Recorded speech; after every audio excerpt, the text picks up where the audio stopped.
Today I want to talk to you about teamwork law number 3. It's the law of the niche. N-I-C-H-E. The law of the niche says each player has a place where they add the most value. Isn't that true? Let me tell you how I learned the law of the niche. Now, I'm not going to tell you every law and where I learned it. We don't need to do all that. But the reason the law of the niche is such an important teamwork law to me is this is a law that I didn't learn in my early years.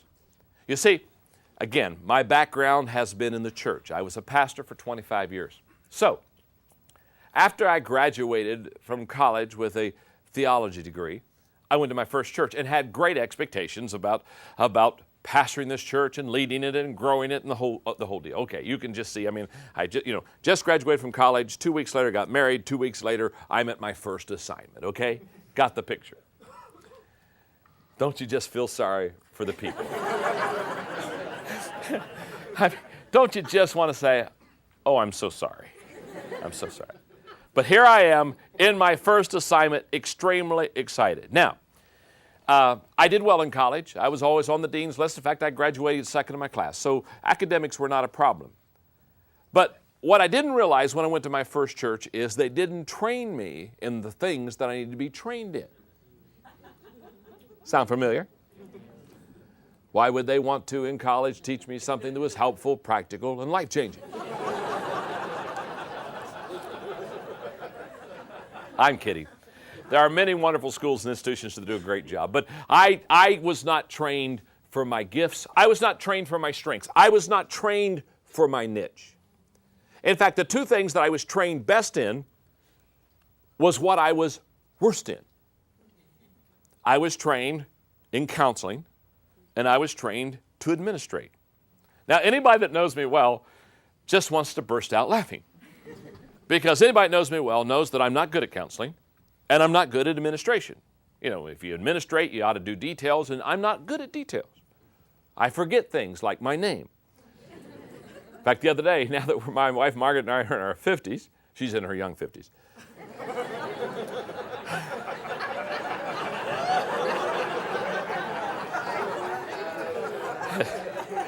And my buddy down here says, cover. It's too late. We were going somewhere the other day, and Margaret and I are forgetting things all the time. So she said, "John, you know what? We need to do teamwork. We need to partner." And I said, "Well, what are we going to do?" And she said, "I tell you what. You remember who you are, and I'll remember where we're going." Now that's how you do teamwork, and it's really helping. We miss it sometimes, but we're doing a lot better. Okay.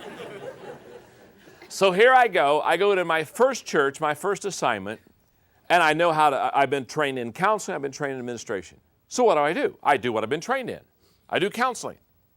Now, do you understand that if you do something that you're weak in, do you realize it takes energy from you? If you do something and after you're done, you're emotionally drained, it's because you probably aren't doing something that you're good at. So I spend all day counseling those who would come to a 22-year-old, you know what I mean. So I spend all day counseling teenagers anyway. I spend all day counseling, or I spend all day administrating. Now, I'm not good at counseling, I'm not good at administrating. Now, if I'm not good at counseling, I'm not good at administration, the church probably is not going to do real well. Now I'm frustrated. Why am I frustrated? Because I'm saying I'm working hard, I'm diligent, I'm faithful, I have a good motives, but things aren't working well. Well, it's very simple. I'm not in my niche. I'm not doing what I do well. Now, that's been years ago. It took me about 3 years to work through the process that I shouldn't be doing what I don't do well. Let me tell you this. We all have weaknesses. How many of you have at least weakness? One weakness. Okay. How many of you are sitting beside a person who would say they have more than one weakness? We all have weaknesses. I have them, you do. Okay. Let me tell you this. When it comes to teamwork, when it comes to your own personal success, you are not going to succeed if you just work on your weaknesses. In other words, if I'm from a 1 to a 10, I'm a 3 at counseling, and I work real hard, the good news is maybe I can get up to a 5. But I'll never get to a 10 because I'm weak in that area. Are you with me? So the problem is so many times we spend too much time on our weaknesses, not enough time on our strengths. That's another day, another topic. But What I want you to know in finding the niche is it took me about 3 years to understand this law. And I began to ask myself, why don't I like pastoring? Why, I like people. I want to help people. Why don't I like this? Well, what I didn't like is I didn't like counseling. I didn't like administration. And it was a wonderful day when I realized I shouldn't counsel. In fact, I remember the day I received total freedom from it, and I stood up in the pulpit and I said, I'm not a good counselor. Now, first of all, that wasn't a revelation to the people. They're looking at each other and saying, thank God he figured that one out. In fact, I said, I'm such a poor counselor, if I need counseling, I wouldn't go to myself. And it was a wonderful day when I looked at my congregation and said, I'm not a good administrator. I'm not good at details. This is not where my strength is. You see, the law of the niche says that if you and I are going to be successful, we have to find our area of strength. And in your notes, the sign of a successful person is that person has found the right place for themselves. You see, you become successful when you find the right place for yourself. The sign of a successful leader is a person that these are people that have found the right place for others. And when you find the right place for others, when you can match their strengths with a part of your job and your business, you'll become successful. One of my favorite people, a wonderful friend, wonderful author, I love reading everything he does, is Chuck Swindoll. And I have in your notes, from Growing Strong in the Seasons of Life, a classic example of what I'm talking about. Once upon a time, the animals decided that they should do something meaningful to meet the problems of the new world, so they organized a school. They adopted an activity curriculum of running, climbing, swimming, and flying, and to make it easier to administer, all the animals took all the subjects.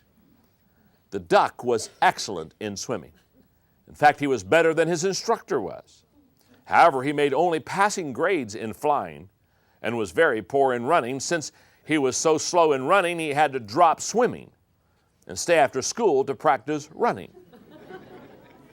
This caused his web feet to be badly worn, so he became only average in swimming, but average was quite acceptable, therefore nobody worried about it except the duck.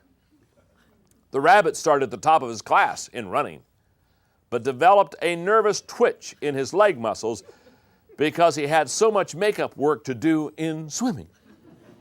And the squirrel was excellent in climbing, but he encountered constant frustration in flying class because his teacher made him start from the ground up instead of the treetop down.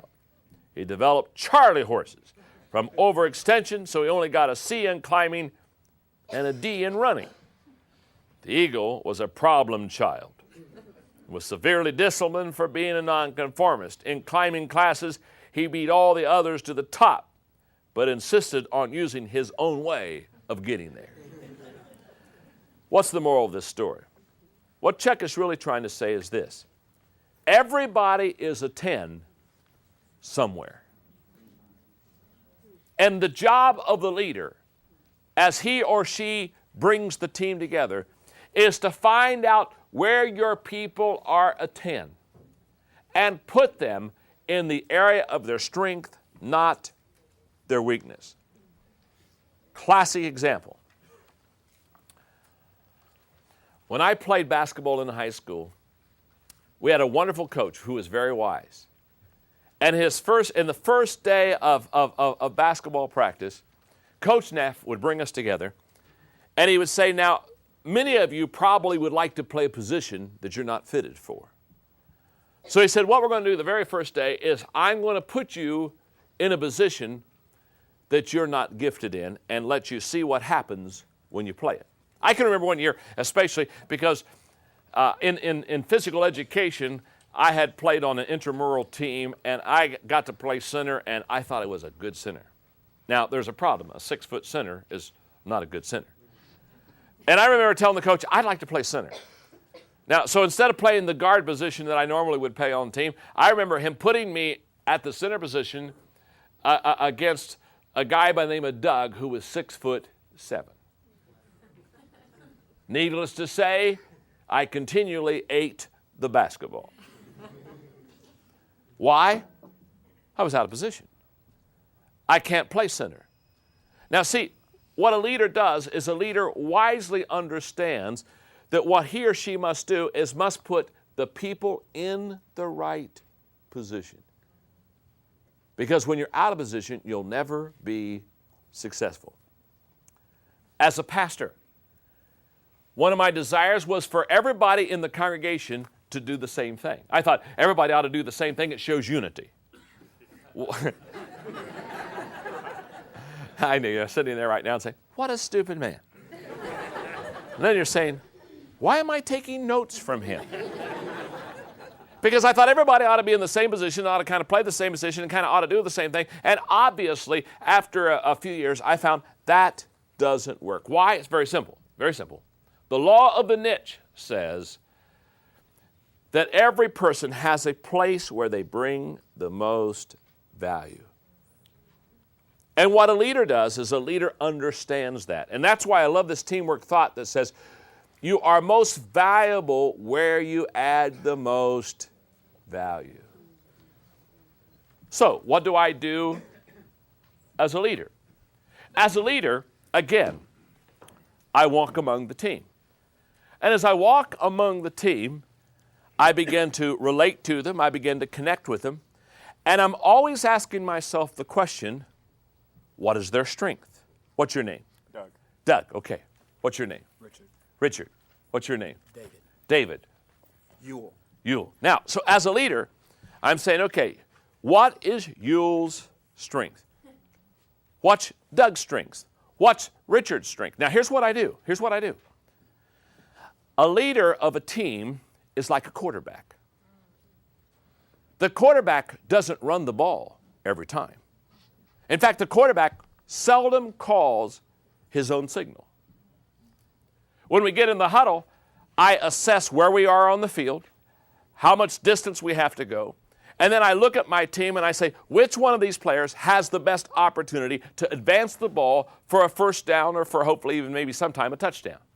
And if I come to the conclusion that it's Yule that has the best opportunity to get us where we need to go, then I call his number and I hand the ball off to Yule. The rest of us, we block, we do everything we can to help Yule be successful. If I think it's Doug, I hand the ball off to Doug. Very simply, what I need to do is I need to know the niche of all my players. Now I've got a question to ask you. In fact, I have a couple questions. Question number one, if you're a team leader, the question I have to ask you is, do you know the strengths of all your people? Do you know their niche? Do you know where they are a 10? Because the success of your team will be based upon your ability to put the 10s in the right place. But I have another question. This is for the teammates, the team players. The question is, as you play on the team, do you know the strength of the person beside you? Do you know what they do well? Because what I have found is that if you know the strength of the person beside you, if you know what they do well, you begin to develop an appreciation for that teammate and for that team player. Does that make sense? So here's the way it works. The leader must know where a player adds the most value. And the reason that's important is for decision making. Until, as a leader, I know the place where a person adds the most value, I won't be able to make good decisions on where to put them. The player must know where he or she adds the most value because it will help them in understanding. And then the teammates, they must know where the other players add the most value because it adds to the appreciation of the moment. And I want to make one more thought because this is so important when it comes to learning this law, because the law of the niche is a very vital law. We've already studied law number 2 of teamwork, which is the law of the big picture. The big picture gives you vision, but the law of the niche gives you value. So when you're getting the best out of your team, they derive their value from knowing what their strength is, by knowing their niche. Does that make sense? Several years ago, I read a book called Personality Plus by Florence Littauer.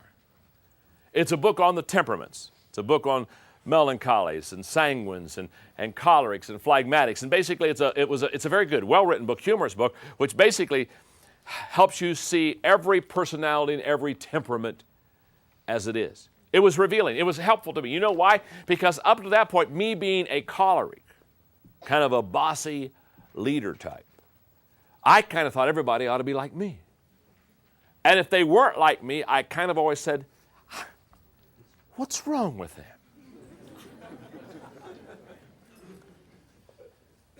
But I can still remember in Southern California on the beach right by the Hotel Del in Coronado, Margaret and I laying on the sand, and she read that book to me one day, Personality Plus. And all of a sudden I realized that people are not right and wrong many times, they're just different.